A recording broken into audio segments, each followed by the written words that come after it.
नमस्कार। शिक्षा क्रांति मंच की ओर से आपका एक बार फिर से स्वागत है। आज है 31 दिसंबर 2023, कैलेंडर ईयर 2023 का आखिरी दिन और आज हम निकले हैं स्वच्छता अभियान पे। शिक्षा क्रांति संस्था के द्वारा कुछ वर्षों पूर्व कुछ एक वृक्ष लगाए गए थे और उन वृक्षों की देखरेख करते हुए आज हम आए हैं डमरोग के समीप एक क्षेत्र में और हमारे पीछे आप देख सकते हैं एक छोटा सा वृक्ष है। कुछ वर्षों पहले हमने इस वृक्ष को लगाया था और आज ये वृक्ष बड़ा हो रहा है, पल्लवित हो रहा है और धीरे धीरे बढ़ रहा है। तो इन वृक्षों की देखरेख करते हुए आज हम 2023 के आखिरी सूर्य को डूबते हुए यहाँ पर देख रहे हैं और इस मनोरम दृश्य को देखते हुए इस बीते हुए वर्ष का सिंहावलोकन कर रहे हैं कि किस प्रकार से हमारा 2023 बीता। हमें कई मौके 2023 में मिले स्वच्छता आग्रह करने के और हमारी कई सारी उपलब्धियां भी रही हैं। इन सभी उपलब्धियों का अवलोकन करते हुए हम यहाँ पर शिक्षा क्रांति मंच पर चर्चा कर रहे हैं और हमारे साथ बने हैं शिक्षा क्रांति के संस्थापक श्री सत्यन सनातन जी और वरिष्ठ स्वयंसेवी संदीप ठाकुर जी भी, जो कि बहुत ही नेक और ईमानदार एक राजस्व विभाग में अधिकारी के तौर पर भी काम कर रहे हैं। आइए जानते हैं इन सभी से इनके विचार कैलेंडर ईयर 2023 के संबंध में।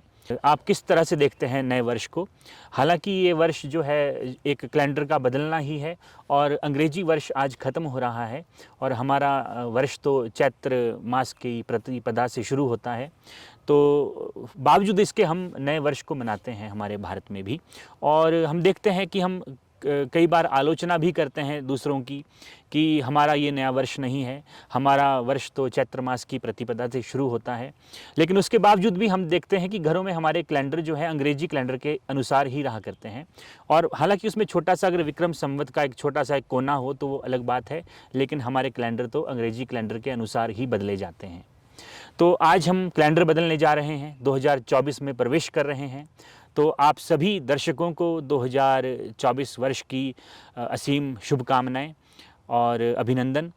और इस 2024 को हम खुली बाहों से आलिंगन करने के लिए यहाँ पर तैयार हैं और कल सुबह हम सूर्योदय देखेंगे 2024 का। तो उससे पहले हमारे साथ जो शिक्षा क्रांति के संस्थापक बने हैं सत्यन सनातन जी, इनसे जानते हैं 2024 से संबंधित और नए वर्ष से संबंधित इनके विचार। दिव्यांशु जी, आपको भी और सभी दर्शकों को वर्ष 2024 की बहुत बहुत हार्दिक शुभकामनाएं।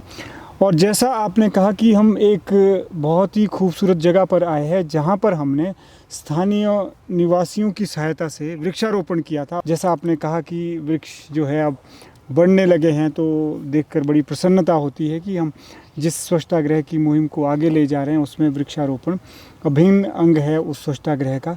तो इससे अच्छी और क्या बात हो सकती है।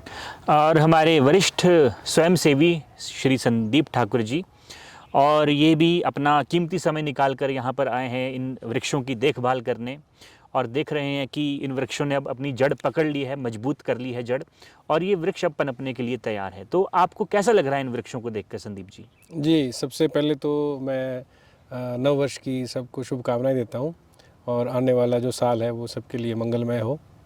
और 2023 की बहुत अच्छी सुनहरी यादें हैं और लगभग साल 2022 के मुकाबले 23 काफ़ी अच्छा गया है।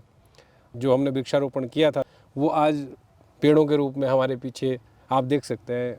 तो इसी तरह से मैं आगे भी यही उम्मीद करता हूं कि शिक्षा क्रांति जो है वो इसी तरह से वृक्षारोपण और स्वच्छता का कार्य करती रहे और साल दर साल हम यूं ही आगे बढ़ते रहें, क्योंकि ये एक स्लो प्रोसेस है, निरंतर करने वाला कार्य है। ऐसा नहीं कि 2023 में हमने किया और ख़त्म हो गया। तो ये तो निरंतर हम यही चाहते हैं कि शिक्षा क्रांति के सभी सदस्य चाहे वो पैसिवली जुड़े रहें, परंतु कभी भी जब भी समय निकले तो उनको आना चाहिए और साथ में इस कार्य में निरंतर लगे रहना चाहिए। तो मैं यही शुभकामनाएं देता हूं सभी को नए साल की कि आप भी सभी अपने नए साल में अच्छे कार्यों में लगें, वृक्षारोपण करें, स्वच्छता का ध्यान रखें और आस पड़ोस में सफाई रखें। जी, बहुत अच्छा आपने कहा संदीप जी। बहुत ही मोद होता है, बहुत ही आनंद मिलता है जब हम अपने लगाए हुए वृक्षों को बड़ा होते हुए देखते हैं और वही आनंद हमें यहाँ पर प्राप्त हो रहा है, उसी आनंद की अनुभूति हो रही है। तो जिस प्रकार से हम देखते हैं कि हम नए वर्षों पर कुछ नए उत्साह के साथ नए वर्ष में प्रवेश करते हैं तो कुछ एक अपने लिए रेजोल्यूशन लेते हैं, जी। कुछ एक निश्चय करते हैं कि पिछले साल में जो मैंने गलतियां की थी उन गलतियों को हम नए वर्ष में ना दोहराएं। जी। तो हमें क्या लगता है, हम ये जानना चाहेंगे हमारे सतन सर से पहले कि आपको क्या लगता है कि वो क्या गलतियां रही हैं जो हमने 2023 में की और हम उन्हें 2024 में नहीं दोहराएंगे? जी दीप्तांशु जी, जहाँ तक व्यक्तिगत स्तर पर गलतियों के बारे में कुछ कहने की बात आती है तो मैं ज़रूर कहना चाहूँगा कि बहुत सारी कुछ ऐसी कमियां रही हैं, मैं कमियां कहना चाहूँगा। हम कोशिश करेंगे कि उनका दोहराव ना हो, उनकी पुनरावृत्ति ना हो, और ज़रूर चाहेंगे कि जिस तरह से संवाद की संस्कृति को हम आगे ले जा रहे हैं तो हम यह प्रयास करेंगे कि इस संस्कृति को निरंतर किया जाए। और जैसा हमने 2023 में एक प्रण लिया था कि हम हर माह एक संवाद की संस्कृति को आगे ले जाने के लिए संगोष्ठी करेंगे, सम्मेलन करेंगे, तो हम उस चीज़ को निरंतर नहीं रख पाए। तो ये सबसे बड़ी कमी रही और मैं यह प्रण लेता हूँ, यह रेजोल्यूशन लेता हूँ, यह प्रतिज्ञा लेता हूँ कि ज़रूर इस कमी को पूरा करूँगा और व्यक्तिगत स्तर पर भी और संस्थागत स्तर पर भी संवाद की संस्कृति को आगे ले जाने के लिए अपना सहयोग दूंगा। बहुत अच्छा, ये संवाद की जो संस्कृति है ये चलती रहनी चाहिए, बनी रहनी चाहिए। तो अब जानते हैं संदीप ठाकुर जी से कि क्या कमियां 2023 में इनके जीवन में रही वो जो 2024 में नहीं दोहराएंगे? दीप्तांशु जी, मेरा जो है इसमें मानना थोड़ा अलग है। गलतियां तो इंसान गलतियों का पुतला है, तो गलतियां होती रहती हैं, पर एक विशेष दिन अगर आप ये समझते हैं कि आज 31 दिसंबर है और आज से मैं कोई ऐसा काम छोड़ दूंगा, जैसा अमूमन आज के युवा जाते हैं कि बस कल से बिल्कुल नहीं होगा, उस चक्कर में आज भी कई घंटों तक उसमें लगे रहेंगे, फिर सोचते हैं कि कल से छोड़ देंगे। तो मेरा मानना ये है कि वो कल तो नहीं आएगा, क्योंकि सिर्फ साल बदला है, आप नहीं बदलेंगे एक दिन में। तो मैं तो ये समझता हूँ कि बदलना तो आपने, अगर कुछ चीज़ छोड़नी है या कोई आपका रेजोल्यूशन जैसे आप कह रहे हैं कि मैं ये नहीं करूँगा, वो तो आप उसके लिए आपको 31 दिसंबर का इंतज़ार करने की मेरे ख्याल से आवश्यकता नहीं है। वो तो आप अच्छाई के रास्ते पे जिस दिन आपका मन मान जाएगा कि अब मैं जा रहा हूँ, तो फिर वो उसके लिए नए साल की ज़रूरत है नहीं। अब जैसी आप बोल रहे हैं 23 में काफ़ी अच्छा साल रहा, मेरे ख्याल से सभी के लिए अच्छा रहा। थोड़ा सा अगर हम मानसून में बरसात को लेके, और उसमें भी मैं समझता हूँ कि इतनी जान की हानि नहीं हुई, माल का ही नुकसान है।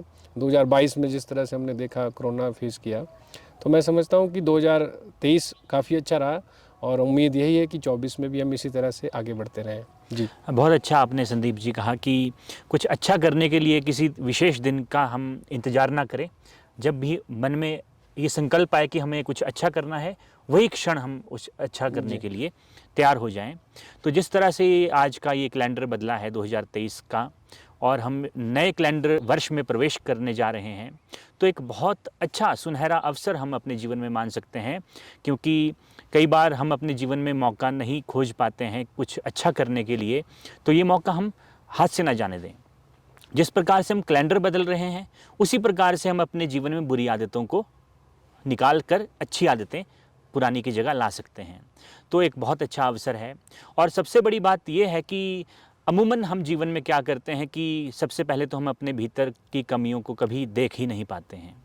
एक बहुत बड़ा हृदय चाहिए कि हम अपने भीतर की कमियों को देखें और जानें, और देखने के बाद उन कमियों को निर्मूल करने के लिए प्रयास करें। तो आपसे यही हमारा संवाद आज का है और यही इसी संकल्प के साथ हम आपसे विदा लेते हैं कि आप नए साल में नए उमंग और नई खुशियों के साथ नए साल में प्रवेश करेंगे और नए नए संकल्पों को पूरा करेंगे। आप सभी को नव वर्ष 2024 की शुभकामनाएं शिक्षा क्रांति मंच की ओर से। जय हिंद, जय भारत, जय विश्व। मिलेंगे 2024 में।